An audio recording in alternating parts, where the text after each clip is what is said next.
Bulan Ramadan merupakan bulan yang selalu dinanti umat muslim di dunia, tak terkecuali Turki. Negara yang terletak di dua benua ini, yaitu Asia dan Eropa, memang terkenal sebagai salah satu negara yang mayoritas penduduknya beragama Islam. Karena itu, banyak sekali tradisi maupun perayaan yang meriah saat Ramadan tiba. Nah, untuk membahasnya lebih dalam, Asal Muasal akan mengajak Anda menelusuri jejak sejarah di balik Ramadan di Turki, beserta dengan keunikan lainnya dalam jelajah waktu dan cerita. Pemirsa Asal Muasal, saat Ramadan tiba, kota-kota hingga masjid dihias dengan pernak-pernik Ramadan. Lampu-lampu hias ditambahkan pada pepohonan sehingga suasana kota lebih berwarna. Masjid-masjid memberikan suasana gemerlap di atas menaranya. Anda akan disuguhkan suasana kota yang cantik dan indah. Selain itu, festival juga akan digelar terutama di ibu kota Turki, Istanbul saat Ramadan tiba. Kios-kios penjual makanan dan barang-barang perlengkapan ibadah akan mudah ditemui di sepanjang jalan Istanbul. Pedagang dan warga akan berbaur hingga menghadirkan keramaian dan kemeriahan bulan yang penuh berkah ini.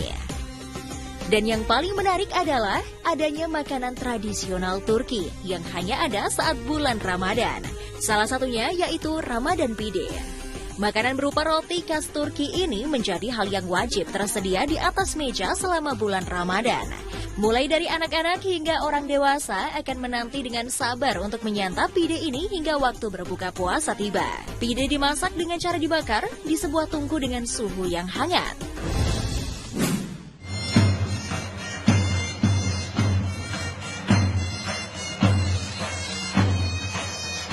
Tahukah Anda pemirsa, ternyata di Turki juga ada tradisi membangunkan sahur layaknya di Indonesia. Saat waktunya sahur, sekelompok penabuh drum atau yang juga disebut davul akan berjalan-jalan menelusuri kota dengan alunan musik yang dapat membangunkan semua orang untuk sahur. Bahkan mereka tak segan-segan menabuh drum di bawah jendela kamar agar semua bangun untuk sahur. Tradisi ini hanya berlangsung beberapa menit hingga semua orang bangun untuk melaksanakan sahur. Ini adalah salah satu tradisi Ramadan tertua di Turki.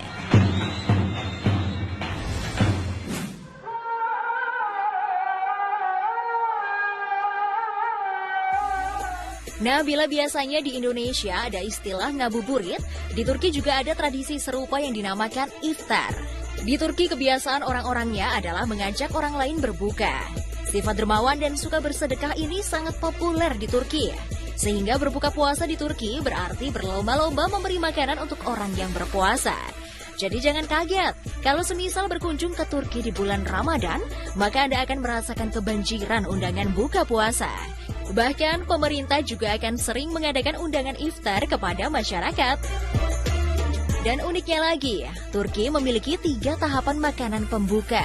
Setelah disuguhi makanan jenis berat seperti korba, kebab, nasi, aneka olahan roti, salata, dan minuman pendukung sejenis airan jus dan air mineral, selanjutnya Anda akan dimanjakan oleh kue-kue manis seperti baklava, künefe, kadayif, ice cream, atau jenis kue-kue kering yang berpasangan dengan teh. Budaya meminum teh atau ngecai memang tak pernah bisa jauh dari orang-orang Turki. Dan pada tahapan terakhir, buah-buahan segar akan disuguhkan sebagai pencuci mulut. Tradisi yang unik sekaligus sangat religius adalah mukabele, yang berarti pertemuan untuk bertadarus Al-Quran. Jika di Indonesia, tadarus hanya dilakukan oleh kelompok laki-laki atau ibu-ibu di masjid pada malam hari ataupun subuh, lain halnya dengan di Turki. Mukabele dilakukan oleh sekelompok ibu-ibu di rumah pada pagi sampai siang hari. Namun kelompok laki-laki juga akan melakukannya pada malam hari di masjid.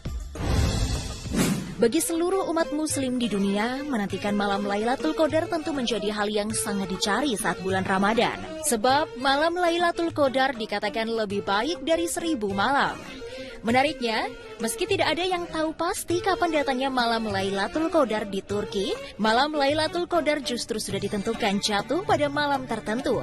Hal itu dilakukan dengan menggunakan cara perhitungan tersendiri, sehingga penyambutan khusus dilakukan dengan mendirikan Qiyamul Lail pada malam tersebut dan diisi dengan sholat tasbih, kajian, tadarus Al-Quran hingga zikir sampai pagi hari.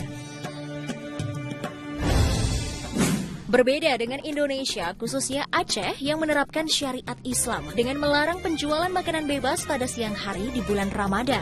Di Turki sendiri, tidak ada pengecualian untuk bulan Ramadan. Kafe-kafe dan restoran-restoran makanan tetap beroperasi seperti biasa. Dan para pelanggan yang tidak berpuasa bebas untuk bisa makan siang. Mereka tetap buka, dikarenakan mereka masih menjaga hubungan baik dengan kalangan-kalangan non-muslim yang melakukan aktivitas sehari-hari. Di malam hari, warung-warung tersebut bahkan akan semakin ramai oleh pembeli. Meski tradisi Ramadan di Turki ini rutin dilakukan, namun semenjak wabah pandemi virus corona menyebar, sebagian tradisi ini tidak dapat dilaksanakan. Sama halnya dengan Ramadan tahun 2020 lalu. Tahun ini, segala kegiatan iftar dan sahur berkelompok akan dilarang di seluruh negara Turki selama Ramadan. Selama Ramadan terakhir, 1,8 miliar muslim berjuang untuk menjalankan tradisi agama di tengah masjid yang ditutup, jam malam akibat COVID-19, serta larangan salat massal. Turki memutuskan restoran dan kafe tidak diizinkan untuk menawarkan layanan makan di dalam ruangan. Usaha makanan juga hanya dibolehkan untuk mengirim dan mengantarkan produk mereka. Penguncian penuh pada akhir pekan akan diberlakukan selama Ramadan di kota-kota dengan resiko COVID-19 tertinggi. Jam malam yang diterapkan antara pukul 9 malam dan 5 pagi di seluruh negeri juga akan tetap berlanjut. Pemirsa asal muasal, jejak sejarah agama Islam di Turki memang begitu kental.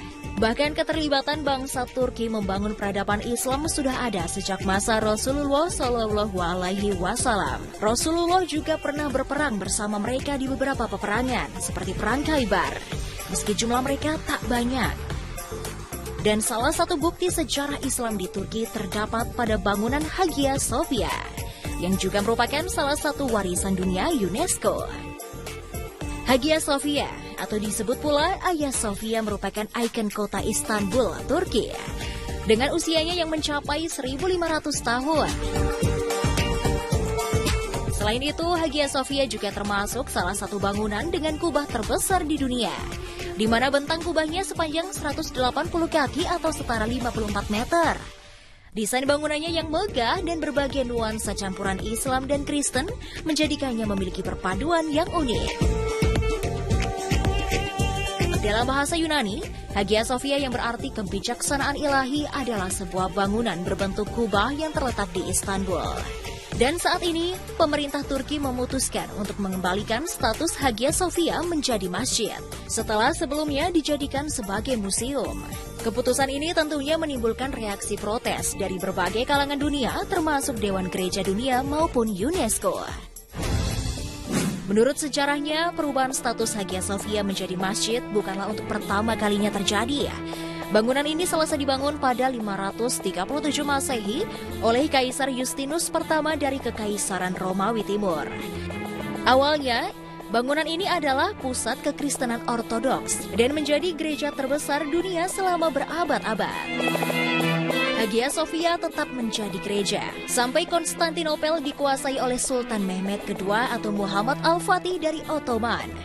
Di bawah kekuasaan Sultan Mehmed II inilah Hagia Sophia berubah menjadi masjid, tepatnya pada tahun 1453. Perubahan-perubahan desain arsitektur di dalam maupun di luar gereja pun mulai digalakan. Ottoman kemudian menutupi banyak mosaik bertema ortodoks asli dengan kaligrafi Islam. Panel atau medali yang digantung di kolom di bagian tengah menampilkan nama-nama Allah, Nabi Muhammad, 4 khalifah pertama, dan 2 cucu laki-laki Nabi. Selain itu, mozaik di kubah utama yang diyakini sebagai gambar Kristus juga ditutupi oleh kaligrafi emas. Meski mozaik-mozaik Kristen disembunyikan di bawah cat kuning, akan tetapi Theotokos atau perawan Maria dengan anak di apse diketahui masih terbuka.